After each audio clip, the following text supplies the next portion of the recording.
ایک مسلمان خاتون جو کہ انڈیا میں رہتی تھی، جب وہ اپنی فیملی کے ساتھ 1947 کو پاکستان آنے لگی، لیکن اس کی حالت چلنے پھرنے والی نہیں تھی کیونکہ وہ ایک بچے کی ماں بننے والی تھی، وہ شادی شدہ تھی۔ تو وہاں پر ایک سکھ نے اپنے گھر اس کو رکھا اور کہا کہ جب تک یہ چلنے پھرنے کے قابل نہیں ہوتی میں اس کو اپنی بیٹی بنا کے اپنے گھر رکھتا ہوں، اور جو ہی یہ چلنے پھرنے کے قابل ہو جائے گی، بچہ پیدا کر لے گی، تو اپنے ہاتھوں سے اپنی بیٹی بنا کر اس کو رخصت کروں گا۔ خیر، یہ جو مسلم اور سکھ فیملی تھی ان کا آپس میں بڑا اچھا تعلق تھا پہلے بھی۔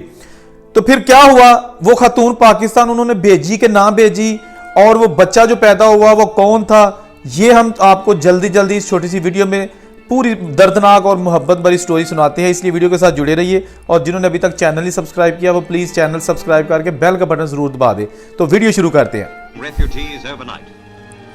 1947 کی پارٹیشن سے پہلے کی بڑی سٹوریاں آپ نے سنی ہوں گی کہ مسلمان، ہندو، سکھ بڑے بھائی چارے کے ساتھ آپس میں رہتے تھے، ان میں شاید کبھی کوئی کسی بات پر اختلاف ہوا ہو، لیکن زیادہ تر یہ اپنے ہمسایوں کے ساتھ، اپنے محلے والوں کے ساتھ اور گاؤں والوں کے ساتھ پیار محبت سے رہتے تھے۔ اسی طرح جلندھر کے پاس ایک رہنے والی فیملی محمد بخش، اس فیملی کے جو سربراہ ہے اس کا نام تھا۔ مسلمانوں کی ایک لڑکی جس کی شادی ہوئی تھی تقریباً 2 سال پہلے، اور وہ ایک بچے کی ماں بننے والی تھی، حمیدہ اس کا نام تھا۔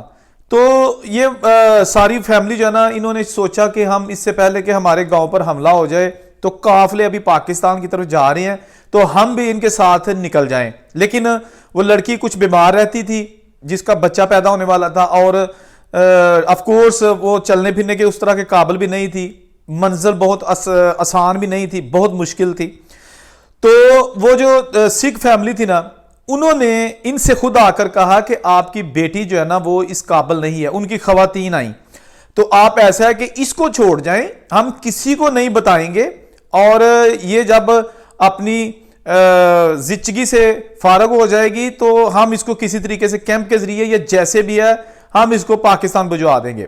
فیصلہ تو مشکل تھا کیونکہ ایک جوان لڑکی کا کسی کے گھر چھوڑ کے آنا، اور خاص طور پر ایسے حالات میں کہ جب ہر طرف مار کاٹ ہو رہی ہے اور جناب لوٹ مار کا بازار گرم ہے، بہت بڑا رسک تھا۔ لیکن اس کے باوجود ان کے جو بزرگ تھے انہوں نے فیصلہ کیا کہ ہم رستے میں بھی شاید مارے جائیں، یا ہم ہو سکتا ہے یہ بچی جو ہے نا یہ زخموں کی تاب نہ لاتے ہوئے یا چلنے پھرنے کے قابل نہیں ہے، تو ویسے تھکنے کے باوجود کوئی مطلب بچہ پیدا کرتے ہوئے بھی جان کی بازی ہار سکتی ہے، تو بچے کا کیا کریں گے، یا جو کچھ ان کے ذہن میں بہت سارے خیالات آئے۔ فیصلہ یہ کیا گیا کہ ہم اس کو یہیں چھوڑ جاتے ہیں، اور ویسے بھی ہمیں اس سکھ فیملی پر پورا اعتماد ہے، ٹرسٹ ہے۔ وہ لڑکی ان کے گھر میں رکھ دی گئی، گاؤں والوں کو یہی پتا تھا کہ سارے لوگ چلے گئے ہیں۔ بہرحال تقریباً 1 مہینے کے اندر اس کی ایک بیٹی پیدا ہوتی ہے، تو ابھی حالات نارمل نہیں ہوئے تھے۔ بہرحال یہ نہیں ہوا کہ اس کی بیٹی پیدا ہو گئی اور اگلے دن انہوں نے کہا کہ چلے آپ فارغ ہو جا سکتے، ساری بات ہے اس کو رکھنا تھا کچھ دن مزید۔ وہ جناب ابھی کسی کو نہیں پتا، یعنی کہ گاؤں میں اس کا زیادہ چرچا نہیں ہے کہ جی کسی مسلمان کی لڑکی اس گاؤں میں رہتی ہے یا رہ گئی ہے۔ بہرحال 4 مہینے ہو گئے، تو 4 مہینے بعد ابھی پاکستان آنے جانے میں جو نا وہ پورا جو نا وہ کیا زور و شور تھا، یعنی کہ سکھوں اور ہندوؤں کے قافلے پاکستان سے انڈیا جا رہے تھے، اور انڈیا سے وہ قافلے پاکستان کی طرف آ رہے تھے۔ اب اس کے بعد کیا ہوا، جو اس سکھ فیملی کا سربراہ تھا نا، اس نے ان ماں اور بیٹی، یعنی کہ یہ جو حمیدہ اور اس کی نئی پیدا ہونے والی بیٹی تھی، ان کو ساتھ لیا اور کیمپ چھوڑ کے آیا۔ جب کیمپ میں چھوڑ کے آیا تو اس وقت ان کو اس نے کافی چیزیں بھی دیں، یعنی کہ آپ یہ کہہ لیں کہ اس وقت چاندی کے وہ کہتے ہیں کہ گہنے ہوتے ہیں، کڑے ہوتے ہیں، بچوں کو پہنائے جاتے ہیں، وہ بھی اس بچی چھوٹی کو پہنائے، اور یعنی جو بھی ہوا اس نے یہی کہا کہ ایسے ہی میں اس کو رخصت کر رہا ہوں جیسے میری اپنی بیٹی کی کہتے ہیں چھلا کرنوا سے اپنے ماں پہ گھر آئی سی، یہ بھی میری اپنی بیٹی ہے۔ تو وہ لڑکی جو ہے نا وہ اپنی بیٹی کے ساتھ بڑی پیار محبت والی یادیں لے کر وہاں سے واپس آ گئی۔ پیسے بھی اس کو تھوڑے دیے گئے کیونکہ اس وقت پیسہ تو زیادہ تھا نہیں، لیکن بہرحال وہ بڑی ڈھیر ساری محبتیں لے کر حمیدہ وہاں سے پھر نا جلندھر سے لاہور آ جاتی ہے۔ اس کو اس کے گھر میں پہنچا دیا جاتا ہے کیونکہ گھر والوں کو پتا تھا, سارا ان کا آپس میں شاید کوئی رابطہ بھی تھا. بہرحال وہ جو ہے نا وہ اپنے گھر چلی جاتی ہے. جب گھر جاتی ہے نا تو گھر والے نا رونا شروع کر دیتے ہیں.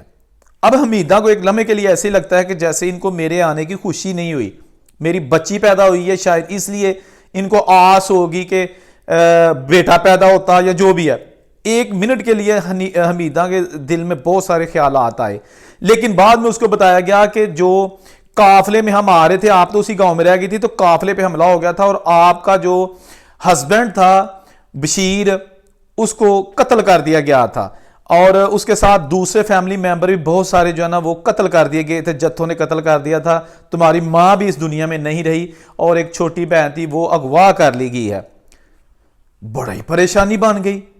یہ تو جناب حمیدہ نے بڑا رونا شروع کر دیا کہ اس کا سہاگ بھی اجڑ گیا, آدھے فیملی ممبرز بھی دنیا سے چلے گئے.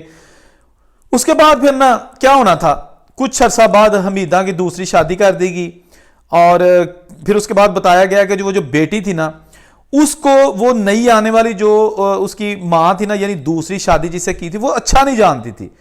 تو انہوں نے پھر جب مطلب جیسے بھی ہے وقت گزارا, لیکن وہ جو بچی تھی نا اس نے بڑی پریشانی والی زندگی گزاری, جو کہ پیدا انڈیا میں ہوئی اور باپ کو نہ دیکھ سکی, لیکن ستیلی ماں کی وجہ سے اس کو کافی ڈسٹربنس کا سامنا کرنا پڑا. یہ بات ہے تقریباً 1966-67 کی. اس بچی کی شادی کر دی گئی اور وہ جو ماں تھی اس کے 3 اور بچے پیدا ہوئے اور تینوں بیٹے تھے. تو وہ ماں بھی اس کے بعد مر گئی. اب اس کے بچے زندہ ہیں, وہ بھی اب کافی بڑے ہو چکے ہیں. 4 سال پہلے وہ جو بیٹی تھی یعنی کہ جو حمیدہ کی بیٹی تھی اس کا بھی انتقال ہو گیا ہے. تو یہ مجھے بڑی دردناک سٹوری سنائی اس کے فیملی ممبرز نے. تو میں خیر اس وقت پاکستان میں نہیں ہوں, اگر میں وہاں پر ہوتا تو ضرور ان کی سٹوری کور کرتا. جہاں رہیں خوش رہیں. اورنگزیب کو اجازت دیجیے, اللہ حافظ.